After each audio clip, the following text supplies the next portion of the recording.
McDick coming to you here today with a quick Dick McDick toonie, where you get $2 worth of my opinions, because 2 cents don't buy you very much anymore. Today, we're talking about the Coastal GasLink Pipeline. Now, Quick Dick's not going to fill this video with a whole bunch of facts that have absolutely nothing to do with the point that he's trying to make. Quick Dick's going to leave that to the basement dwellers living at their mom's place to copy and paste into the comments section later. For now, let's have a look at some fast facts about the Coastal GasLink Pipeline. The Coastal GasLink Pipeline project is set to run 670 kilometers or 416 miles, for those of you that are not on the metric system, through northern BC from Dawson Creek to Kitimat. The purpose of the Coastal GasLink Pipeline is to transport natural gas from the Groundbirch area to Kitimat, where it will be liquefied and exported to global markets that currently use coal-fire methods. But Quick Dick, you're in the middle of Saskatchewan. How would you know anything about northeastern BC? Well, contrary to popular belief, Quick Dick has spent a pile of time working in the oil and gas industry up there. So here's a shout out to some of the hardworking communities up there in northeastern BC. Poughkeepsie, Dawson Creek, Farmington, Taylor, Fort St. John, Charlie Lake, 101, Pink Mountain, Sasquatch Crossing, Bucking Horse River, and Fort Nelson.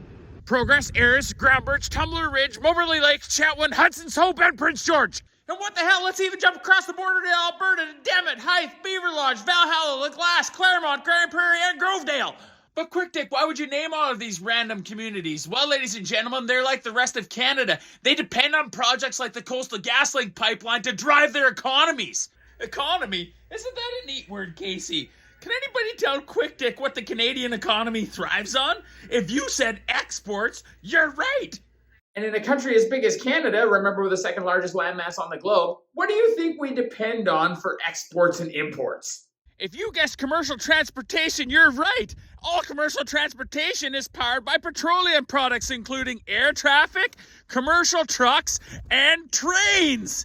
But Quick Dick, aren't you against trains? No! Quick Dick is against trains carrying oil across our country instead of a pipeline. Quick Dick believes that trains need to keep solid products moving across this country, like softwood lumber, grain, cars. You could quote him saying to save the trains for grains. Reminding you to save the trains for grains. We'll catch you Thursday. Isn't that magic?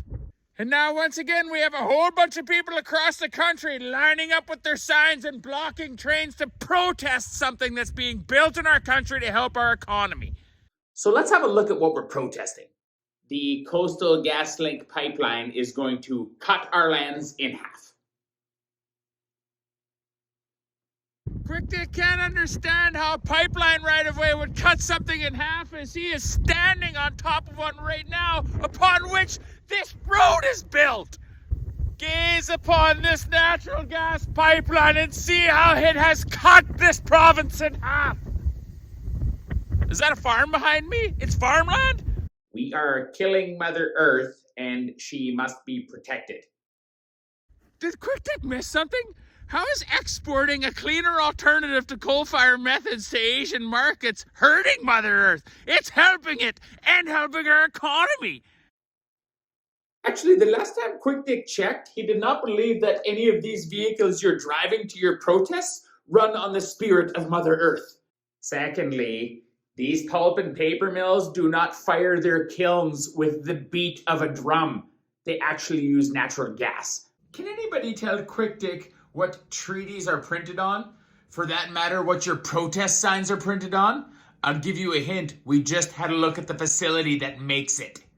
Now, can anybody tell Quick Dick how all of these protesters can afford to be off of work for this amount of time? Oh wait, I believe it's federal tax dollars that sponsor your homes, schools, and social programs. The problem is the hypocrisy of these protesters. Don't you understand that in order for you to live off of federal tax dollars, there needs to be an economy? An economy that thrives so said government can tax the piss out of the hardworking contributors to that economy so you can continue to live off of federal tax dollars.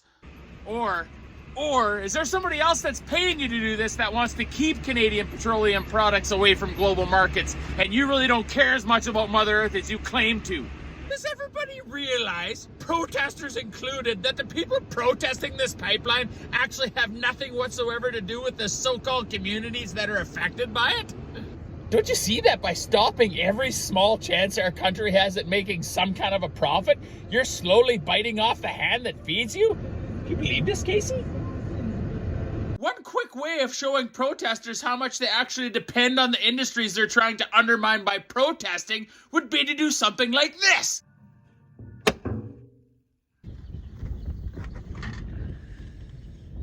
But it doesn't need to come to that, nor does it need to get violent. The problem is that once a country is pushed into desperation, be it from financial or from physical duress, ugly things start happening, and that's not what we want. A project like the Coastal GasLink Pipeline can do many things for us. One of which is to reduce global greenhouse gas emissions by providing Asian markets a cleaner alternative to burn.